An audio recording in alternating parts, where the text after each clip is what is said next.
에스라가 9장에서 백성들의 죄를 알게 된 후에 너무나 기가 막혀 합니다. 그래가지고 겉옷과 속옷을 다 찢으면서 머리카락과 또 수염을 뜯어내면서 회개를 했던 것을 우리가 기억을 합니다. 그래가지고 그 모습으로 이제 저녁 제사 때까지 하나님 앞에 엎드려가지고 이제 회개를 하는데요. 이러한 에스라의 회개와 눈물이 10장에서 놀라운 결과를 가지고 오는 것을 우리가 보게 됩니다.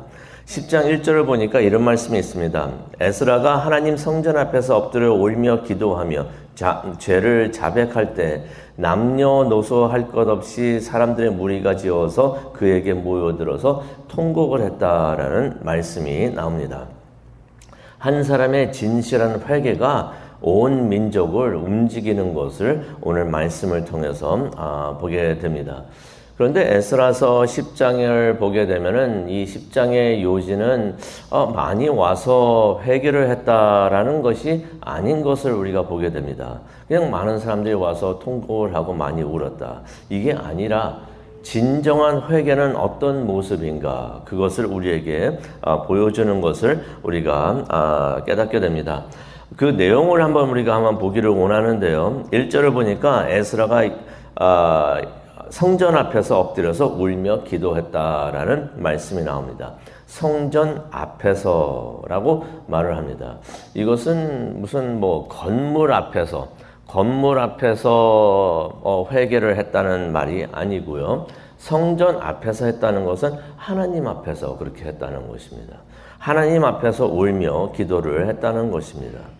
진심으로 회개하는 사람은 하나님 앞에서 낮아지는 것을 우리가 여기서 보게 됩니다. 다윗도 회개 기도하면서 이런 기도를 하죠. 시편 51편 4절을 보게 되면 내가 주께 죄를 지었습니다 라고 고백하는 것을 우리가 보게 됩니다. 스가랴도 오늘 말씀 2절에 보게 되니까 우리가 하나님께 죄를 지었습니다. 진심으로 회개하는 사람은 하나님께 죄를 지은 것을 확실하게 알고 하나님 앞에서 낮아지는 것을 우리가 보게 됩니다. 참된 회개는 우리가 하나님께 죄를 지은 것을 고백하는 것이구나 하는 것을 알게 되는데, 죄의 무게를 진심으로 느낄 때 엎드려서 울며 기도하는 것을 우리가 보게 됩니다. 꼭 엎드려서 울어야 된다는 것이 아니죠. 우리가 마음으로 하나님 앞에 엎드려가지고 울면서 기도를 해야 된다는 것입니다. 겉으로 하는 행동보다도 마음으로, 영으로 또 그렇게 해야 되는 것을 여기서 말을 하고 있는 것입니다. 그러면서 이제 스가랴가 2절에 이런 말을 합니다. 우리가 우리 하나님께 범죄하여 이 땅 이방 여자를 맞이하여 아내로 삼았습니다 라고 고백을 합니다. 변명을 안 하죠. 아이고, 이거 어쩔 수가 없었습니다. 다른 사람들도 다 그렇게 합니다. 환경이 그랬습니다 라고 하는 변명이 한마디도 안 나옵니다. 그러면서 자신들이 잘못했던 것, 하나님께 범죄하여 이방 여자를 맞이하여 아내로 삼았습니다. 변명을 하나도 하지 않는 것을 우리가 보게 됩니다. 깨끗하게 잘못을 인정하면서 하나님께 죄를 지었습니다 라고 말을 하는 것을 우리가 보게 되는데, 참된 회개는 죄를 인정하는 회개인 것을 우리가 보게 됩니다. 내가 틀렸고 하나님이 옳았습니다 라고서 깨끗하게 인정하는 회개인 것을 우리가 보게 됩니다. 그러면서 이제 스가랴가 2절을 보게 되니까 회개를 하면서 소망을 갖는 것을 우리가 보게 됩니다. 2절을 보니까 그러나 이스라엘에게 아직도 소망이 있습니다 라는 내용의 말을 합니다. 소망이 있다는 것은 무엇을 의미를 합니까? 이게 끝이 아니라는 것이죠. 용서를 받을 수 있다는 것입니다. 우리가 잘못을 했고 회개를 하지만은 용서받을 수 있습니다라는 믿음을 가졌던 것입니다. 고린도후서 7장 10절을 보게 되면은 이런 내용의 말씀이 있습니다. 하나님의 뜻에 맞게 마음 아파하는 기도는 진정한 회개로 이어지고 그런 회개는 구원을 가져온다라는 내용의 말씀이 있습니다. 좀 더 풀이하자면은 성령이 이끄시는 회개는 하나님의 용서를 받게 된다는 것이에요. 그래서 참된 회개에는 소망이 있습니다. 용서를 받고 모든 것이 회복이 되기 때문에 소망이 있는 줄로 믿습니다. 그런데 문제는 그렇지 않은 회개에는 성령님께서 이끌지 않는 회개, 그거 회개에는 소망이 없다는 것입니다. 그래서 고린도후서 7장 10절에 이런 말씀이 있죠. 하지만 세상 근심은 죽음에 이른다. 어떤 의미가 있냐면요. 무엇이 세상 근심인가? 후회하는 것에, 후회하는 것을 말하고 있는데요. 우리가 혼동을 가지고 올 수 있는데 후회는 회개가 아닌 것이에요. 후회한다고 하나님의 용서를 받는다는 것이 아니라는 것입니다. 후회하는 거, 이거 왜 내가 이런 일을 했는가? 이거는 후회지 회개가 아니라는 것이에요. 하나님께 잘못했습니다라고서 하나님께 모든 죄를 인정하고 하는 것이 진정한 회개인 것이고, 그러한 회개는 하나님의 용서를 받고 구원에 이르지만은 후회하는 것은 소망이 없고 구원이 없다는 것입니다. 그렇다면은 하나님의 용서와 구원을 가져오는 참된 회개는 무엇일까? 그게 성경이 말하는 세상 근심, 다시 말해서 후회와 무엇이 다른가 한번 우리가 보기를 원하는데요. 참된 회개에는 결단이 따릅니다. 3절에 보니까 이런 말씀이 있습니다. 스가냐가 말을 하는데요. 우리가 하나님의 명령을 두려워하는 사람들의 가르침을 따라서, 에스라가 설교하고 있었던 그 내용을 말하는 것이죠. 하나님의 명령을 두려워하는 사람들의 가르침을 따라서 모든 이방 여자들과 자녀들을 내보내기로 하나님 앞에서 언약하겠습니다라는 내용의 말을 하는 것을 우리가 보게 됩니다. 그냥 죄를 지었습니다라고서 습관적으로 하는 기도는 회개가 아니라는 것이에요. 참된 회개에는 결단이 따른다는 것입니다. 말로만 하는 게 회개가 아니라는 것이에요. 이제부터 이렇게 살겠습니다라고서 결단을 하는 것이 필요한 것을 우리가 말씀을 통해서 우리가 보게 됩니다. 그냥 결단도 아니고 하나님 앞에서 결단을 하겠다는 것입니다. 죄를 미워하고 죄를 끊기로 하고 하나님의 뜻을 따르기로 마음에 다짐을 해야 한다는 것입니다. 매주 같은 말을 죄를 지었습니다 하는 것이 회개가 아니라는 것이에요. 진정한 회개에는 새로운 삶의 모습이 나타난다는 것입니다.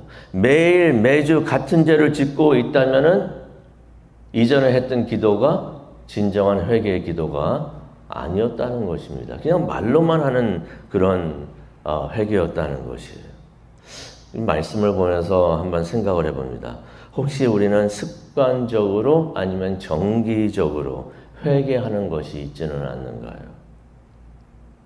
혹시 같은 습관이나 잘못이나 욕심을 정기적으로 매일 아침에 아니면 매주일 와가지고 지난주간 우리가 이런 죄 졌습니다. 정기적으로 회개하고 있는 것이 있다면은 우리가 진정으로 회개하고 있다는 것이 아니라는 것을 우리가 깨닫게 됩니다. 진정한 회개는 죄송합니다라고 말하는 것이 진정한 회개가 아니라 새로운 삶의 방향으로 걸어가는 것이 진정한 회개인 것을 오늘 말씀을 통해서 우리가 보게 됩니다. 그러면서 이제 스가냐가 에스라에게 말을 합니다. 4절이죠. 이제 일어나십시오. 이 일은 당신이 맡아서 하셔야 됩니다. 라고 말을 합니다. 그리고 우리가 돕겠습니다. 힘을 내서 용기를 내서 밀고 나가십시오. 우리가 돕겠습니다. 라고 말을 하는 것을 우리가 보게 됩니다. 스가냐가 에스라에게 종교 개혁을 해달라고 부탁을 하는 것을 우리가 보게 됩니다. 그러면서 그들의 회개가 구원으로 이루어질 수 있도록 그 운동을 이끌어 달라고 이제 부탁을 하는 것을 우리가 보게 됩니다. 그래서 이제 9절을 보게 되면은 포로로 잡혀갔다가 돌아온 모든 사람들이 예루살렘에 모입니다. 근데 그때 마침 비가 오고 있었던 것을 우리가 보게 되는데요. 구절을 보게 되니까 모든 사람이 떨고 있었다라는 말씀이 나옵니다. 비가 와서 이제 추워서 떨었던 이유도 있지만은 성경에 나오죠. 모두 하나님 앞에서 떨고 있었다. 그때 에스라가 공포합니다. 10절입니다. 당신들이 죄를 지었습니다. 그러면서 11절에 이런 말을 합니다. 죄를 하나님께 고백하고 그의 뜻을 따르라 라고 말을 합니다. 이 땅 사람들과 이방 아내들로부터 관계를 끊으라 라고 말을 하는 것을 보게 됩니다. 그랬더니 온 회중이 이렇게 외치는데요. 12절이죠. 당신 말대로 하겠습니다. 참된 회개는요. 합당한 배상이 따르는구나 하는 것을 우리가 보게 됩니다. 진심으로 회개를 한다면은 잘못된 것을 바로 잡으려는 행동이 따라야 된다는 것이에요. 말로는 회개합니다라고 하는데 잘못된 것을 바로 잡으려고 하는 행동이 절대로 따르지 않는 것, 그건 진정한 참된 회개가 아니라는 것을 오늘 말씀을 통해서 보게 됩니다. 그런데 이 사람들이 했던 그 말이 그 회개가 그리 간단하고 쉬운 일이 아니었습니다. 그래가지고 14절을 보게 되니까 대표를 뽑아가지고 그 많은 사람들을 어떻게 갑자기 이렇게 다 하겠습니까? 그래서 대표를 뽑아가지고 각 마을에서 그것을 이제 회개 운동을 이제 시작하는 것을 우리가 보게 되는데요. 그래가지고 이 사람들이 말했던 거 이방 여인들과 이제 헤어지는 그 절차를 이제 각 마을부터 이제 조사를 하고 이제 시작하는 것을 우리가 보게 됩니다. 근데 15절을 보게 되니까 이 일에 딱 4명이 반대를 합니다. 딱 4명이 반대를 해요. 그런 걸 깨닫게 돼요. 아무리 좋은 일이고 하나님의 일을 한다고 하더라도 항상 100% 협조를 기도할 수는 없겠구나. 꼭 반대하는 사람들이 있구나 하는 것을 우리가 또 오늘 말씀을 통해서 보게 됩니다. 그러면서 이렇게 시작된 종교개혁이 16절과 17절을 보게 되니까 약 3개월이 걸리는 것을 우리가 보게 됩니다. 그 다음에 이제 18절부터 44절을 보게 되면 조사를 하고 또 이런 사람들이 이런 죄를 저질렀습니다. 보고를 이제 하는 보고된 사람들의 이제 리스트를 이제 보게 되는데요. 이 리스트를 보게 되면은 제사장들이 17명이나 그랬어요. 레위인들도 10명이나 포함됩니다. 그래가지고 다 이게 합해서 보면은 약 110명이 되는 것을 우리가 보게 됩니다. 많은 사람들이 와가지고 이게 전부 다 온 나라에 다 퍼졌습니다라고 말을 했는데, 그 말에 비하면은 110명 정도면은 좀 숫자가 적다라고 생각이 들 수가 있는데요. 그런 생각을 해봅니다. 이 사람들이 다 아닐 수가 있겠구나 하는 것을 우리가 생각해 볼 수가 있습니다. 여기 보게 되면은 보고된 사람들의 리스트가 적혀 있는 것이에요. 보고되지 않은 사람들도 충분히 있을 수가 있겠구나. 이게 전부 다일 수도 있겠지만은 아니면은 그 일부분일 수도 있겠다고 또 생각이 듭니다. 하지만은 본문을 보게 되면은 정확하게 우리가 알 수는 없는데요. 근데 한 가지 아쉬운 점이 있습니다. 느헤미야서를 보게 되면은 나중에 13년 후에 똑같은 죄가 여기서 반복이 되는 것을 우리가 보게 됩니다. 13년 후에 또 이런 일이 일어나는 것을 보게 되는데 이때 완전히 죄가 끊어지지 않았구나 하는 것을 우리가 보게 됩니다. 오늘 이 말씀을 가지고 기도하는 시간을 갖기를 원하는데요. 오늘 말씀의 핵심은 죄를 끊는 것인 줄로 우리가 보기를 원합니다.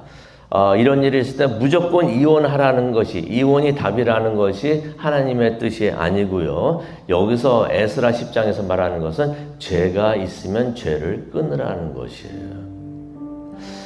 고린도전서 7장을 보게 되면은 배우자가 계속 함께 살기를 원하면은 버리지 말라고 하십니다. 이혼하지 말라는 것이죠. 왜 그렇습니까? 고린도전서 7장 14절을 보게 되면 그렇게 남아있는 사람은 믿는 남편이나 아내가 그들을 거룩하게 할 수 있다. 무슨 말입니까? 그들을 믿는 자로 구원할 수가 있다는 것입니다.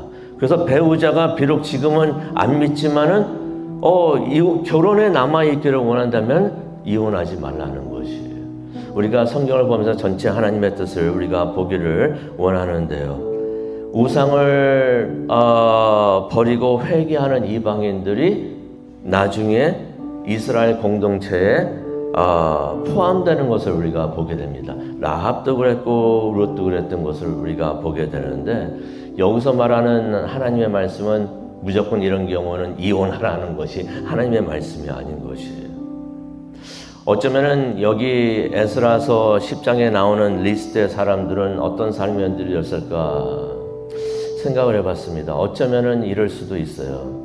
성경에 나오는 언급된 말씀은 아니지만은 우상을 섬겨가지고 결혼을 했지만은 나는 죽어도 우상을 버리지 못하겠습니다 라고 하는 사람들이 여기에 기록되지 않았을까 하는 생각도 해봅니다.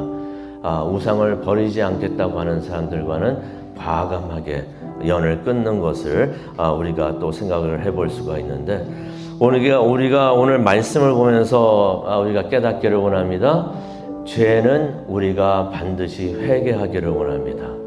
그리고 회개했으면은 그 죄와 완전히 관계를 끊는 우리 모두가 되기를 원합니다. 그런 축복이 우리 모두에게 임하시기를 간절히 축원합니다. 기도하시겠습니다.